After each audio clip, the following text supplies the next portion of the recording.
The lights in Studio C were warm and bright.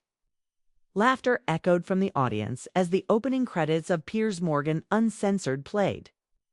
On screen, Piers looked relaxed, smiling, full of charm as always. The producers behind the glass booth, however, were anything but calm.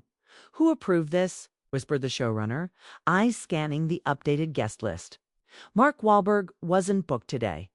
"No idea," replied one assistant. But someone high up signed off. A short email had come in that morning, marked priority override, no sender name. Just a clearance tag. Black key, PH7 authorization. Guest Wahlberg approved. Proceed. At first, no one questioned it.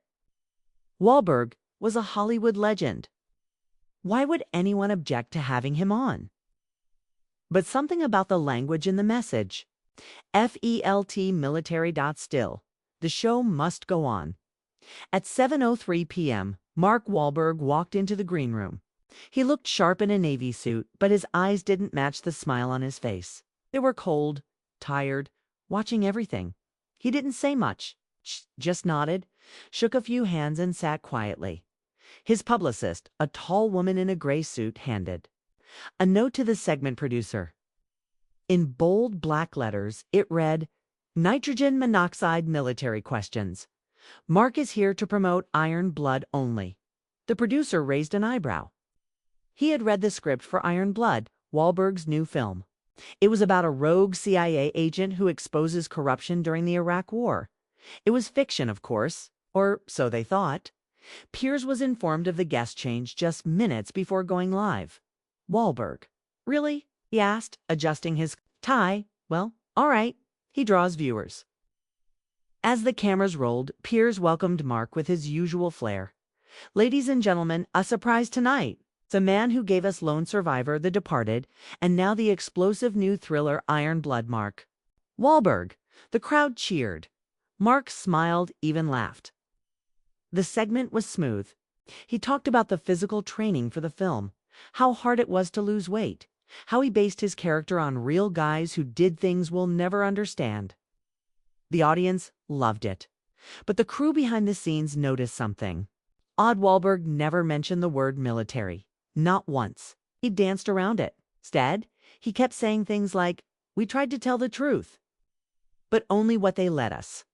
At 7:29 p.m., just before the show cut to commercial, a courier arrived at the side door. He wasn't part of the regular staff. He wore a simple black suit and carried a sealed brown envelope marked with red tape. "Urgent delivery for Mr. Morgan." He said the envelope was delivered to the control booth, then passed to Piers by hand. Inside was a folder labeled Phoenix Files. 10th Regiment, Ghost Division. Piers frowned. He whispered to his producer off camera, "What is this?" No one answered. He opened the folder anyway. Inside were 2 photographs. One showed a dusty road outside Fallujah, Iraq. In the center, a young soldier stood beside a burned-out van. The face was blurred, but the build, the stance, the body language. It looked exactly like Wahlberg. The second photo was worse. It showed 5 men, bound and blindfolded, being led into a tent. The tent bore a faded American flag and a unit insignia, a black phoenix with red eyes. At the bottom of the file, name had been typed: Wahlberg, Mark, R Unit 17, Horizon, PHONX. The commercial countdown hit 0. The director's voice came in, back in 5, 4, 3. Piers sat straighter in his chair. The folder was now under his hand, the red live light blinked on. "We're back," Piers began, voice calm but sharp. "And Mark Wahlberg is still with us." Mark looked at him and nodded, smiling gently. Then Piers dropped the smile. "Mark," he said, tapping the folder, "let's talk about what really happened outside Fallujah in 2004. The words hit like a bomb. Mark's expression didn't change, not right away, but the air in the studio did. It turned thick, heavy. The audience, once laughing, fell silent. One of the camera operators flinched. Unsure if this was still part of the show, Mark shifted in his seat. Slowly, deliberately, his smile faded. His jaw clenched. "Where did you get that file?" he asked, voice quiet. Piers didn't answer. Behind the scenes, the control room lit up with warnings. The director screamed into the headset, "Cut! Cut now!" But the feed kept running. Mark glanced toward the camera as if trying to see through it to whoever was watching at home. At the Pentagon, in London, in Langley, his hands didn't shake, but his breathing slowed. "You really want to go there?" he said. Piers leaned forward. "We're already there." The screen went black for a second, then returned. A short glitch, but enough to raise suspicions that someone, somewhere, had just tried to shut the broadcast down. Mark looked into the camera, and for the first time all night, his voice cracked not from fear, but from pressure built up over years. "They told me to shut up," he said. "Tonight, I won't." The silence after Mark Wahlberg's declaration didn't feel like silence. Felt like a scream that no one dared to answer. Backstage, the production crew looked at each other, frozen. The director's voice trembled through the headset. We still live." The control board showed the red signal on air. Piers Morgan, usually quick with words, didn't speak immediately. He just stared at Wahlberg, eyes narrowing, like he was trying to decide whether this was a prank, a breakdown, or something bigger. Mark leaned back in his chair. "I was 33, he said slowly. "Deployed under a special contract." "It wasn't official, no uniform, no rank. We were called civilian consultants, but we were trained by someone. Someone not American." The audience was now completely still. Few gasps were caught on microphone. "What are you talking about?" Piers asked. "Phoenix Division," Mark replied. "You've read the name. It wasn't military. It wasn't CIA. It was something in between. Private contracts funded by shadow money, used for tasks too dirty for anyone to claim." Piers opened the folder again. "The photos. Is that you?" Mark didn't answer right away. "Then yes." Piers swallowed hard. "You're saying you were involved in black operations during the Iraq War?" Mark looked directly into the camera. "Again, I was involved in something I was told to forget. But the war didn't forget us." He reached into his jacket and pulled out a small folded sheet. It looked like a classified cable, faded and torn. "I kept this," he said, placing it on the table. "It was the only proof I had. After Fallujah, they wiped everything. Records, video, even our ID numbers. They said it was for national security." Piers stared at the document. The header read, "Operation Glass VEIL clearance level." Sable echo. The producer's voice returned in Piers's earpiece. "We have network calling. Orders to go to emergency news break. They want the show cut right now." But Piers didn't move. "Mark," he said quietly, "why now? Why break your silence after 20 years? Mark sighed. It was the kind of sigh that sounded like it came from deep inside, heavy and full of history. "Because people died," he said, "not in the war. After it, journalists, translators, whistleblowers, all connected to that mission. And every time someone came close to telling the truth, they disappeared." Piers raised an eyebrow. "You think someone's watching now?" "I don't think," Mark said. "I know." Suddenly, the screen behind them flickered. The show's live backdrop glitched for a second and returned, except now. A red symbol blinked faintly in the corner. Mark looked at it. His face changed. "That's their signal," he said. Piers turned toward the camera crew. "What signal?" "The lead."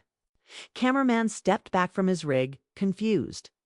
"We didn't add anything." Backstage, the tech team scrambled. Silent alarm had triggered. Unmarked users were logging into the network feed from 3 locations: Arlington, Brussels, and one flagged as unknown node, Dark Mirror. "Jesus," muttered the tech lead. "They're watching this live." Meanwhile, in the studio, Mark's voice dropped to a whisper. "There's more," he said. "The file they gave you, Piers, that's just the surface. There was a secondary objective in Fallujah, a facility under the ruins of the old college. Underground, What kind of facility? Piers asked. Medical, but not for treatment, for testing. The audience gasped again. They called it Project Resurrection. Mark continued. Experimental weapons. Human trials. Not approved by any government because no government would take responsibility for it. Who funded it? Piers asked. Mark didn't blink. A European defense group linked to energy interests in Northern Africa. And a tech company one you've had as a sponsor. Piers stiffened. Name it. Mark opened his mouth but before he could speak, the studio lights flickered. Then they went black. Gasps, screams. Emergency lights kicked in 5 seconds later. When the cameras came back online, Mark was still seated. But outside the studio, a black SUV was parked where none had been minutes before. Security footage later showed 3 figures, dressed in civilian clothes, entering the building through a staff door using unknown credentials. Inside, the floor manager got a message on her phone. Do not let him leave. On camera, Piers kept the show going. Folks, we've had a brief technical issue, Mark interrupted. No, Piers, don't lie to them. This isn't technical. This is a warning. He looked into the camera again. If you're watching this from homes, from offices, maybe even from bunkers, ask yourself, why would they try to shut this down? Why are they afraid of one man talking? Piers, breathing heavily now, leaned in. What happened to the others in your unit? Mark lowered his eyes. Only 2 of us made it out, he said. One's in hiding. The other vanished 3 years ago in a so-called boating accident. He was about to testify. Piers nodded slowly. And now, Mark's voice was firm. Now I'm done hiding. Inside the control room, alarms started blinking. Lines of code scrolled rapidly across the screen. Intrusion logs. Digital fingerprints. Flags labeled Blackbird AI crossover detected. The network's chief technical officer shouted, "We're under an active signal hijack. Someone's bouncing our feed through military satellites." Outside the studio, the mysterious black SUV was still parked, engine running. No one stepping out, but inside the studio, Piers Morgan was doing what? No one thought he would. He was defying the warning. "We're staying live," he repeated, his voice steadier now, louder. "If they cut this broadcast, the world will know why. We'll upload the raw feed to every public mirror, every journalist, every corner of the net." The audience didn't clap. They just stared. Mark Wahlberg sat still, shoulders stiff, eyes scanning the corners of the room. "We don't have much time," he said. "They'll try something physical next." Piers leaned in. "You said someone from your unit is alive. Where is he?" Mark hesitated. "Safe house in Iceland." "But he doesn't trust anyone anymore. His wife was killed last year. He thinks it was connected." Suddenly, a voice echoed through the studio speaker system, one not from the control room. DistortedRobotic.com. Terminate transmission. Final warning. The crew froze. Piers stood up, eyes narrowing at the booth. "Who patched that in?" One of the techs pointed to a secondary monitor. "That wasn't us. That came from the uplink satellite feed." A military channel. Mark's jaw clenched. "They're escalating." That voice, it's the same system used by the Phoenix Division handlers. Automated orders through coded phrase. Piers turned to camera. "We just received a live threat. On air. If anyone still thinks this is a performance wake, up." Backstage, the executive producer was on the phone with the network's legal counsel. "They want us to cut the feed." Legal's panicking. "The board is demanding we pull it," but before she could act, the power in her earpiece died.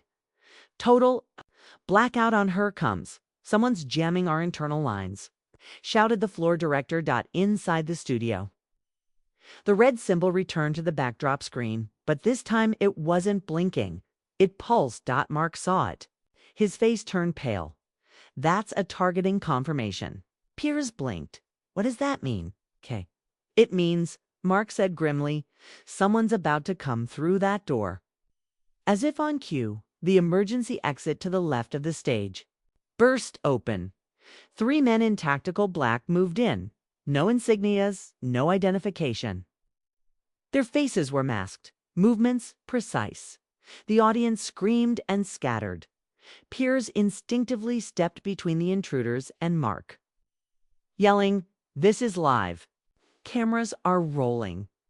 One of the masked men pointed directly at Mark and said only one word, "Extract." Mark stood, fists clenched. "You're not taking me." But then another door opened. Jasmine Crockett entered, yes. The congresswoman from Texas, dressed in civilian clothes, but flanked by 2 armed Capitol security officers. The intruders stopped cold. "This interview is protected under congressional media oversight," Jasmine said firmly. "Any attempt to remove Mr. Wahlberg from this premises will be considered obstruction of an active federal investigation." Piers looked shocked. "You knew?" Jasmine didn't look at him. "I didn't know he'd talk. But I've been watching Phoenix Division since last year. My staff found anomalies in the defense spending budget money disappearing into black contracts. Then your name came up. Mr. Wahlberg." Mark stared. "You found it." Jasmine nodded. "We found fragments. But now the world's watching. And I intend to file a full disclosure motion first thing in the morning." The intruders didn't move. One pressed his finger to his earpiece, listening. Then, in perfect sync, they backed away and exited the same door they came through. The tension dropped, but not completely. Piers exhaled. "So, now what?" Jasmine looked into the camera. "Now we make sure this story doesn't disappear.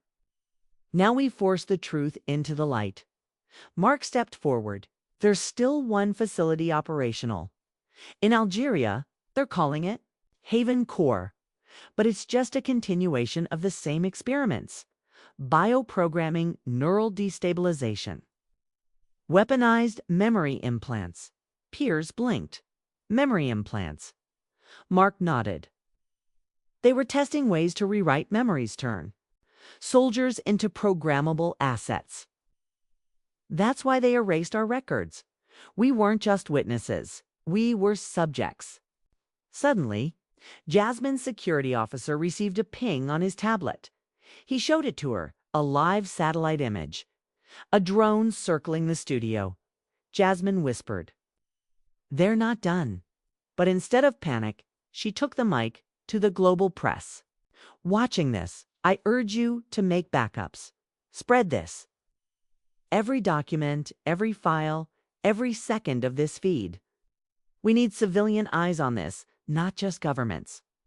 Mark raised his voice, his words sharp and clear. "To every soldier who was there, every medic, every translator who knew something was wrong, you're not alone. Don't let them bury this." The screen pulsed again. The red symbol faded, and this time it was replaced by a line of text. "Phase TWO initiated." No one knew what that meant, but everyone felt it. Mark turned to Piers. "They're going global. This wasn't about Fallujah anymore. This is about control of narratives, of people, of history." Piers looked straight into the lens. "This is no longer a talk show. This is a front line." The studio lights dimmed. The truth was no longer theirs to hide. It belonged to the world. The studio floor was a war zone of silence and adrenaline. Mark Wahlberg sat back down, soaked in sweat, but not from fear, from the weight of truth. "Piers." Morgan wiped his face with a tissue, breathing hard. The cameras were still rolling. Not a single cut, no commercial break, no censorship. The world was watching. Jasmine Crockett stood near the stage, arms crossed, speaking softly into her phone. Her tone was firm, sharp. "Get me Langley. Not the press liaison. I want someone from Directorate." Mark looked up. "If you have direct contact with CIA black desks," she gave a half smile. "Let's just say ever since Phoenix Division." reappeared on our radar, a lot of quiet phone calls started happening behind closed doors. Behind the scenes, the executive producer of the show was arguing with the legal team. If we stop this now, we kill every ounce of credibility. We have left the truths out. Our feed is being recorded by 1 million people.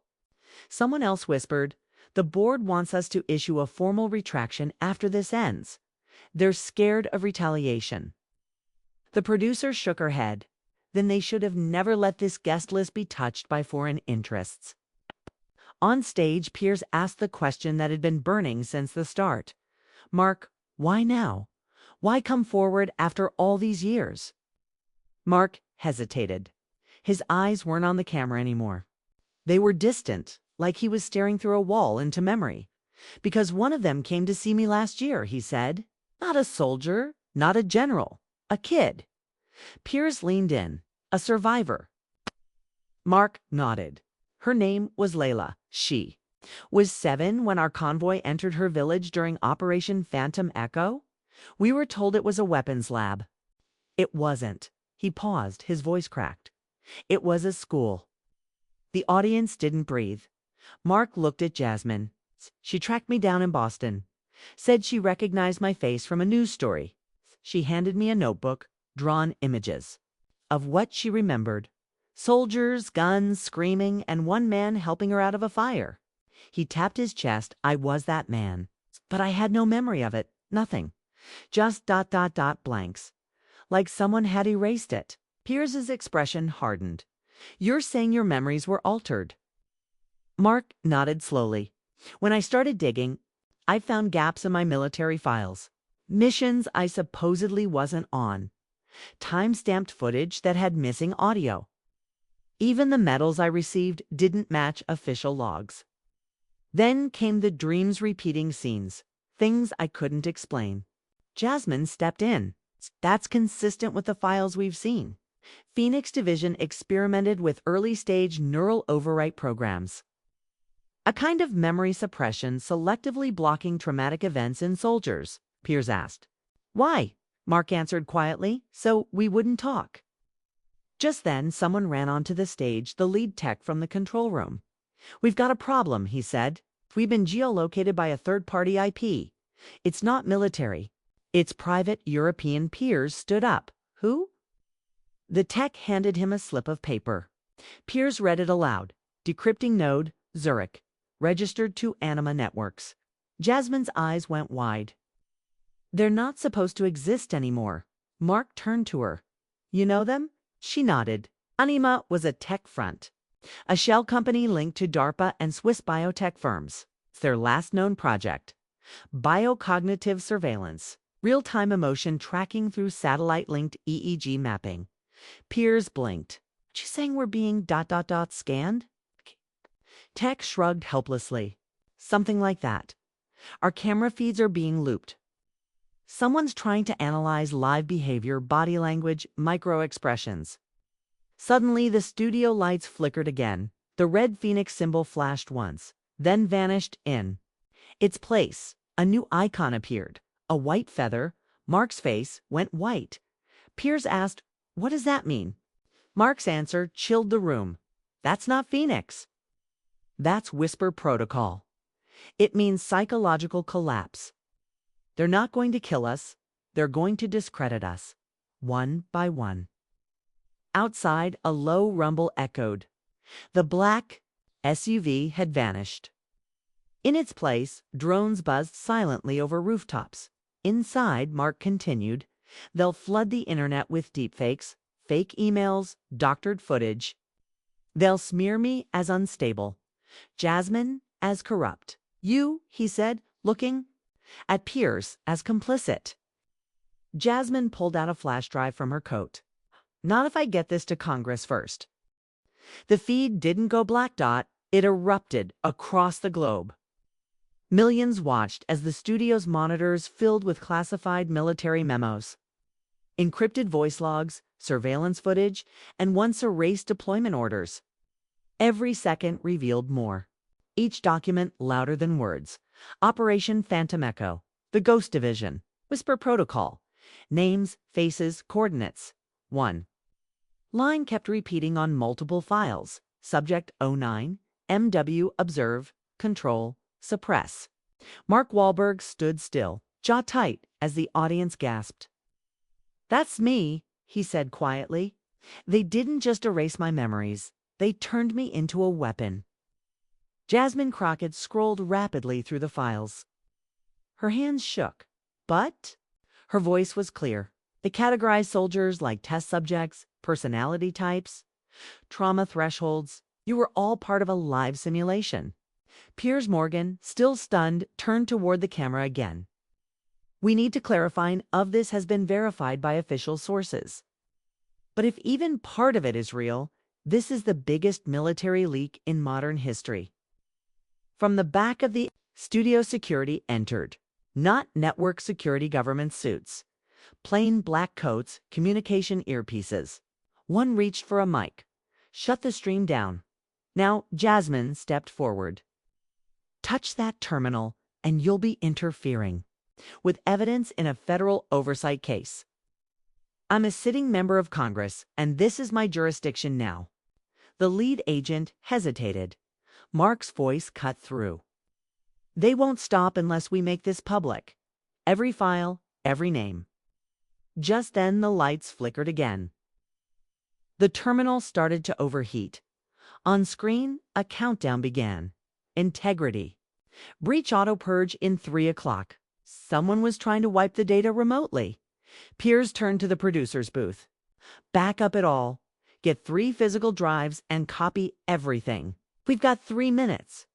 Mark jumped into action. "I'll keep the system stable. I was trained on this tech. We used it in Fallujah for real-time threat scanning." Jasmine locked the door to the studio floor and turned to the security guards.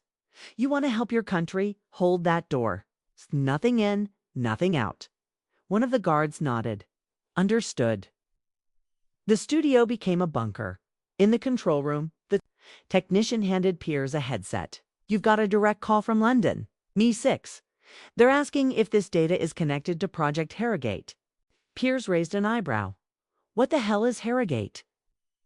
Jasmine answered before anyone else could.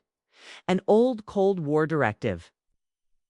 Psychological destabilization through media.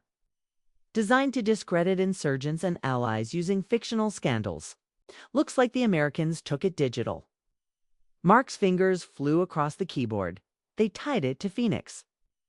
Whisper was just the smoke. Harrogate was the fire. The timer hit 1 o'clock. Suddenly, another message popped up on screen. "Fall back. Mirror server detected transferring." The files began duplicating themselves to a secure mirror server. Jasmine looked relieved. "That's my team. They're routing the data through Icelandic servers with political asylum status. We've got protection." The purge stopped. 4. A moment the entire room exhaled, until the studio's alarm blared. A voice announced unauthorized aircraft overhead. All exits, lockdown initiated. Outside, 2 silent helicopters hovered above the building, not marked. No flags, no insignias. Piers whispered, "They're not playing around." Mark handed Jasmine a flash drive. "Take it. That's the hard copy. If they get in, destroy it, or get it to Capitol Hill, it has everything. The soldier rosters, the whistleblower audio, even the names of the corporate board members who funded Phoenix." Jasmine looked at him. "You're not coming." Mark shook his head. "They need a distraction. I'll be that." Suddenly, from the speaker system, another voice came online. .com.robotic, but human. Subject 09. Stand down. You are compromised. You were never meant to remember. Everyone froze. It wasn't a transmission. It was a direct address. The system had been breached from inside. Mark stared at the monitor. "Who is this?" The voice replied, "I am Echo." Piers stepped forward. "Who is Echo?" "A person. A program." Jasmine whispered, "It's the AI. The one they use to manage Whisper Protocol." The voice spoke again. "You were part of the calibration. We measured how much truth the world could take. You exceeded the model. Mark's hands clenched. Into fists. You used us as lab rats. You erased lives. For what? A better war? The voice answered coldly. For peace.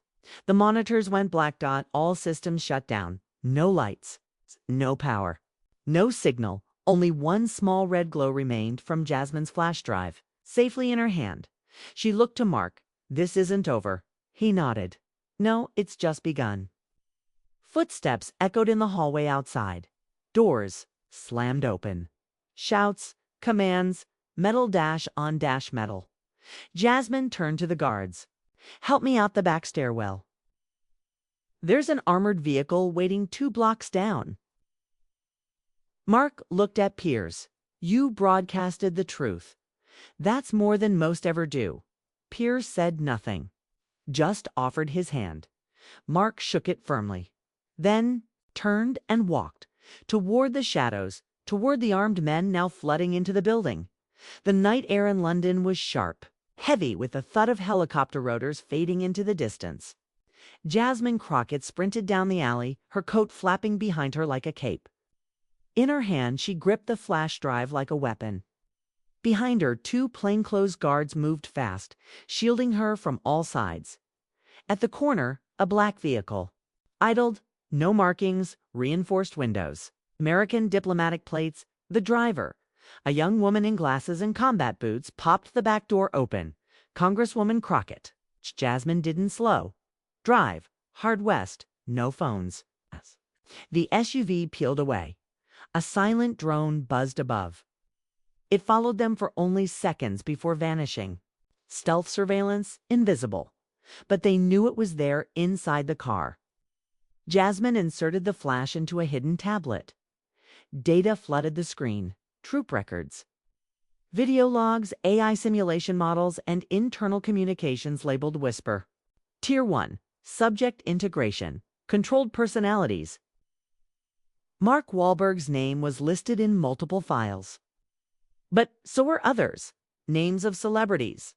Politicians, military analysts, some still in power. Some elected just last year. One file made Jasmine's heart stop. Blackstar US-UK covert agreement for controlled. Media exposure and influence seeding. Initiated 2004. Renewed 2018. Operative list redacted. At that moment, her tablet, VIBRATED.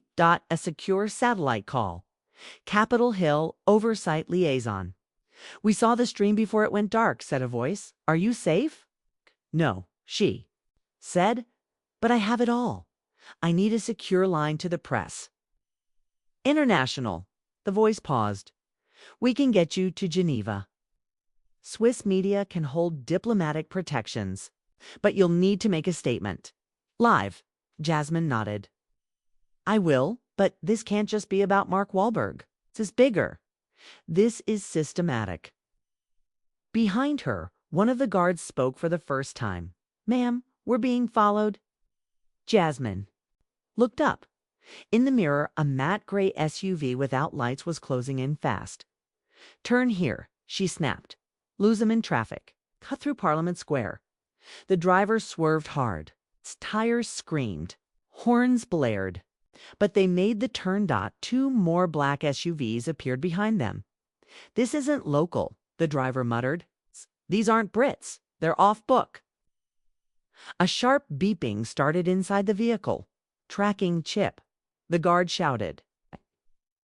They tagged the undercarriage. Without hesitating, Jasmine ripped the flash drive from the tablet and tossed it into a secondary lined case.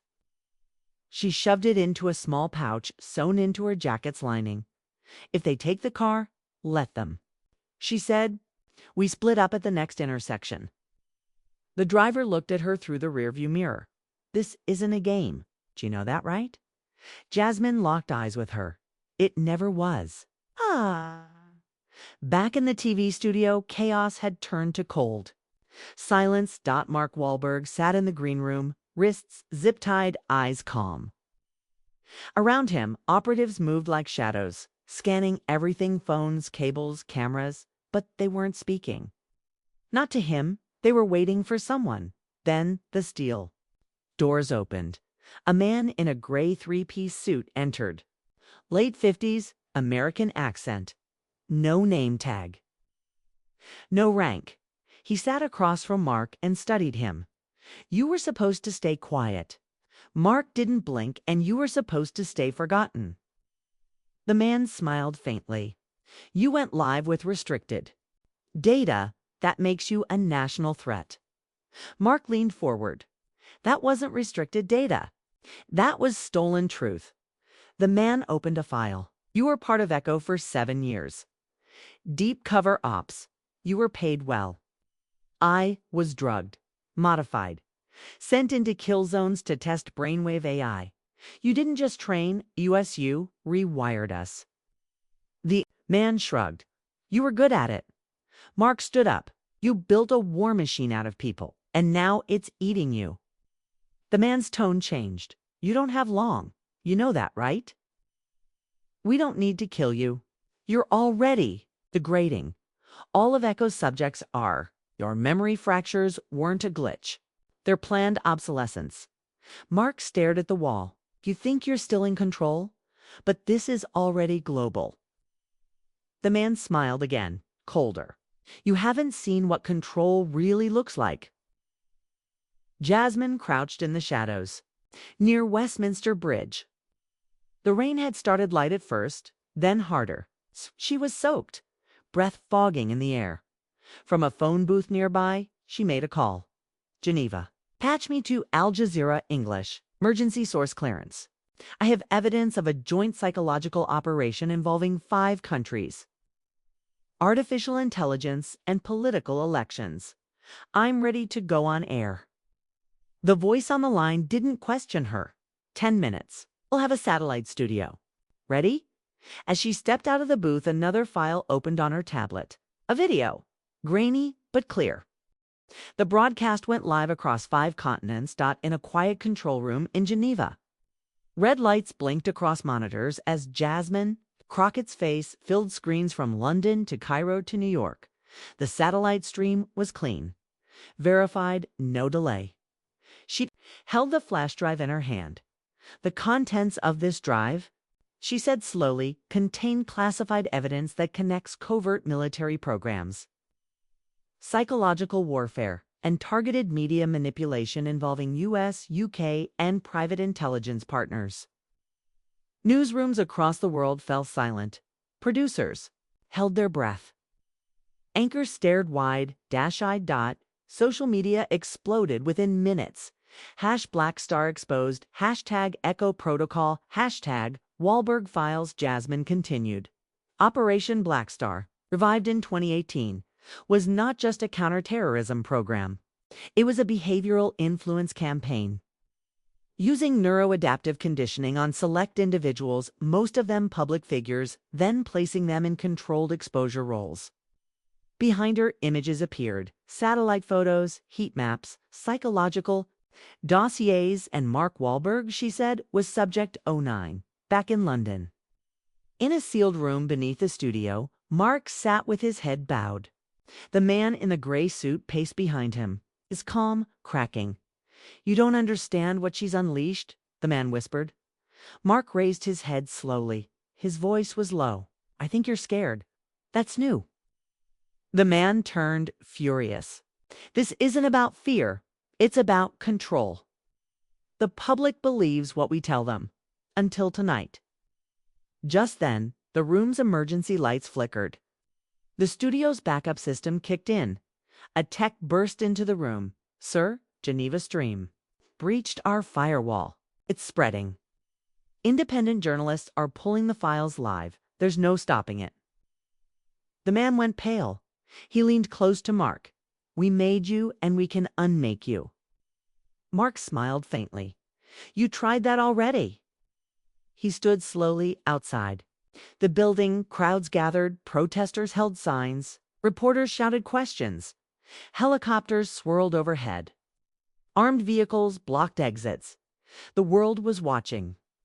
And the veil was lifting. Jasmine's single quotes as livestream fed into major outlets. In New York CNN cut from commercial early. In Qatar, Al Jazeera translated her words in real time. In France, Le Mans front page read, U.S. media war program confirmed. Then came the global fallout. Governments issued emergency briefings. Former ECHO subjects started coming forward, journalists, influencers. Even a sitting senator in Poland, Wahlberg's own legal team released a short but brutal statement. Mark Wahlberg's service as subject. 9 under ECHO protocol was non-consensual. The trauma, manipulation, and cognitive conditioning he endured were real. He was not an actor in those moments. It was a weapon. The White House issued a midnight response. Vague. Defensive. We are reviewing the allegations regarding legacy defense programs. These matters predate this administration. We take them seriously. But then came the leak that sealed everything. A video file, codenamed Rehearsal Room. It showed a young Mark, flanked by men in military uniforms, in what looked like a high-tech chamber. He was being shown videos of war, images of family, footage of civilian casualties. Between each clip, a voice asked, "What do you feel?" Mark, sweating, repeated robotically, "I feel nothing. Show me the next." Then his voice cracked. "Wait, my daughter?" A command echoed from off-screen. Override compassion. Reinforce protocol. Begin memory reset. The screen went black. People across the world cried out, some in disbelief, some in rage, some in recognition. They saw the cost of control in Geneva. Jasmine exited the building into a swarm of press. "Congresswoman?" One shouted, "Are you afraid for your life?" She looked straight at the cameras. "I'm afraid of silence." "That's what allows this kind of thing to grow." Another asked, "What happens now?" Jasmine didn't flinch. "We open every file, we name every name, and we change the system that let this happen." Hours later, in a secure room in London, Mark Wahlberg sat across from an independent tribunal. He looked tired but clear. Grounded. A journalist asked, "What do you want people to understand about you now?" Mark paused. "That I was a good soldier, but I never gave consent to be turned into a story you could script." He looked directly at the camera. "I'm not a hero. But I'm not their puppet anymore." Then he stood, nodded once to the room, and walked out into a city that had just begun to reckon with the truth. In the UN chamber in New York, an emergency vote was passed. The Global Influence Ethics Accord. It outlawed memory manipulation, psychological targeting of civilians, and demanded full declassification of all Black Store rear operations. The U.S. abstained from the vote, but the message was clear. The age of invisible control had been exposed, and those who had once shaped the narrative, from behind velvet curtains, now stood in the harsh light of public judgment. Final scene played out in silence. A child in Kabul watched the stream from her cracked phone, eyes wide. A grandmother in Detroit paused her knitting to listen. An intelligence analyst in Tel Aviv whispered, "We knew something like this would come." And Mark Wahlberg, back in his quiet home outside Los Angeles, sat under the early morning sky. He watched the sun rise slowly. For once, it wasn't part of a script. The end.